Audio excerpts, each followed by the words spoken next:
Persis itu menggali hadis harus pakai ilmunya tentu, karena sudah sangat terkenal kalau orang-orang Persis bisa membuka hadis itu sampai bisa memisahkan dan mengetahui mana hadis yang dhaif, yang maudhu, yang mutawatir, yang ahad dan sebagainya.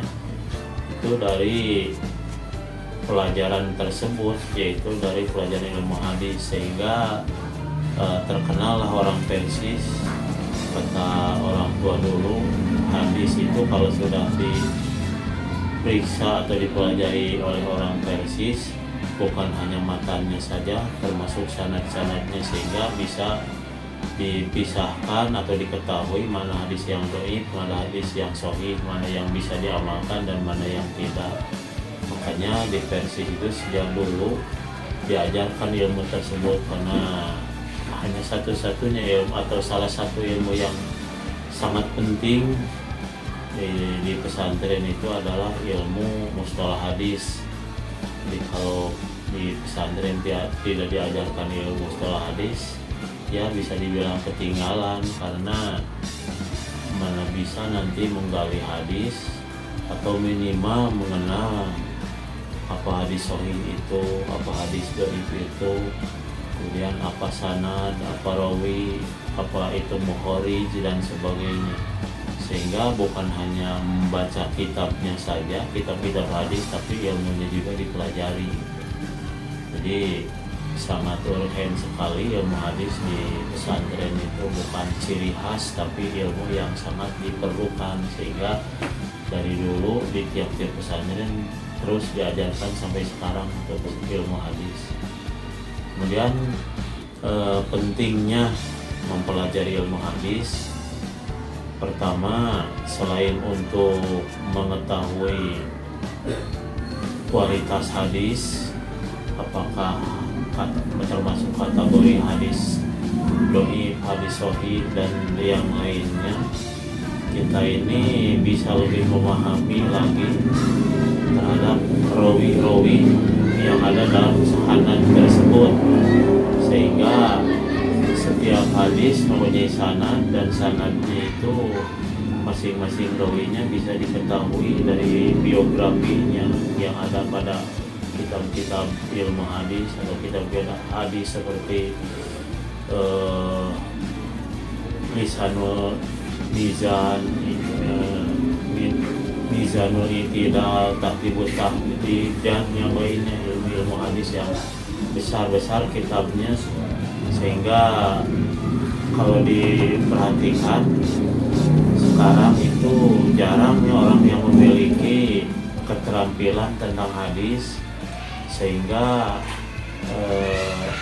orang tersebut hanya tahu atau hanya bisa menerima hadis, tidak tahu hadis dhaif, tidak tahu hadis sahih. Sedangkan di Persis sangat selektif mana hadis dhaif, mana hadis yang sahih, yang maudhu, karena kaidah di Persis itu tidak bisa dan tidak boleh mengamalkan suatu pekerjaan yang dasarnya dengan hadis yang dhaif, apalagi yang maudhu. Harus dengan keterangan-keterangan kalau dari hadis yang sahih, minimal hasan dan seterusnya.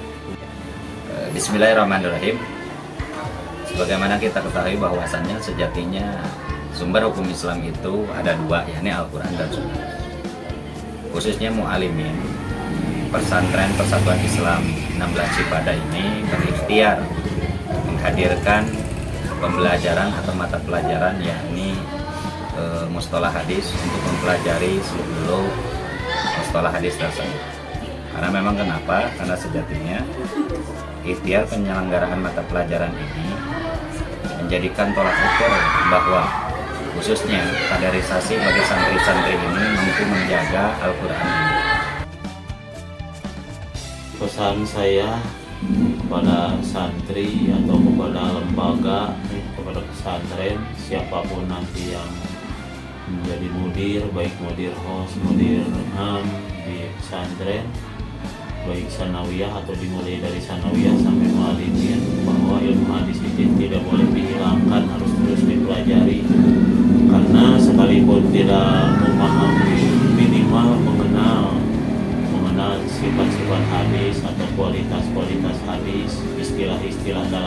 hadis. Apalagi kalau sampai memahami, bisa meneliti, mempelajari satu sanad hadis sehingga bisa disimpulkan bahwa hadis ini sanadnya sahih, rawi-rawi yang ada pada sanadnya ini adil, sikot dan sebagainya. Atau sebaliknya, hadis ini sanadnya atau rawi dalam sanad hadis tersebut rawinya tidak kuat hafalan, tidak adil, atau dituduh dusta dan sebagainya, sehingga hadisnya ditolak, tidak bisa diterima dan tidak boleh diamal.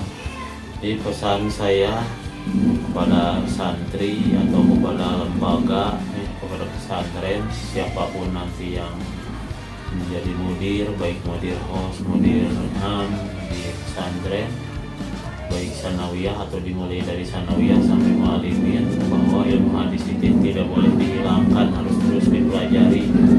Karena sekalipun tidak memahami, minimal mengenal sifat-sifat hadis atau kualitas-kualitas hadis, istilah-istilah dalam hadis. Apalagi kalau sampai memahami, bisa meneliti, mempelajari satu sanad hadis sehingga bisa disimpulkan bahwa hadis ini sanadnya sahih, rawi-rawi yang ada pada sanadnya ini adil, sikot dan sebagainya. Atau sebaliknya, hadis ini sanadnya atau rawi dalam sanad hadis tersebut rawinya tidak kuat hafalan, tidak adil, atau dituduh dusta dan sebagainya, sehingga hadisnya ditolak, tidak bisa diterima dan tidak boleh diamalkan. Maka sekali lagi harapan saya kepada para asatid atau kepada mudir, siapapun nanti, pelajaran mustalah hadis itu jangan dihilangkan, bahkan harus kalau bisa ditambah jam pelajarannya dari 1 jam. Saya rasa itu tidak cukup ya, tapi karena alokasi waktu dalam kurikulum 1 jam sehingga dipaksakan dalam 1 jam, padahal sebenarnya paling tidak 2 jam pelajaran. Pertama untuk mempelajari ilmunya, kedua untuk praktek membuktikan bahwa hadis tersebut sahih ataupun dhaif. Jadi setiap ada kesempatan mempelajari dan membedah hadis tersebut, dilihat dari sanadnya, siapa saja rawi yang ada dalam sanad itu, kemudian kualitasnya bagaimana, orang adil atau orang yang kopi pudob atau tamudob dan seterusnya. Makanya penting sekali. Dan juga saya punya harapan bahwa setiap lulusan dari pesantren Persis, khususnya di Cipada, minimal mengenal tentang mustalah hadis atau tahu sedikit istilah orang tua dulu itu. Kita ini harus tahu sedikit tentang banyak, salah satunya dari ilmu hadis. Sekalipun tidak banyak, minimal mengenal kita itu, karena hadis itu bukan hanya atau bukan pelajaran khos.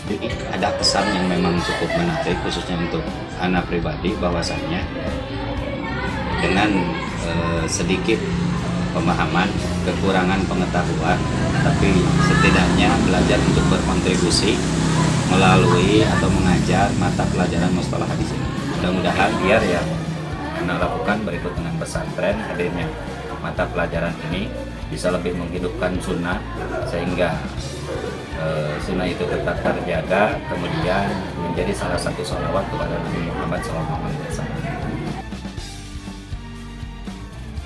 Bismillahirrahmanirrahim. Di sini saya akan menyampaikan sebuah harapan.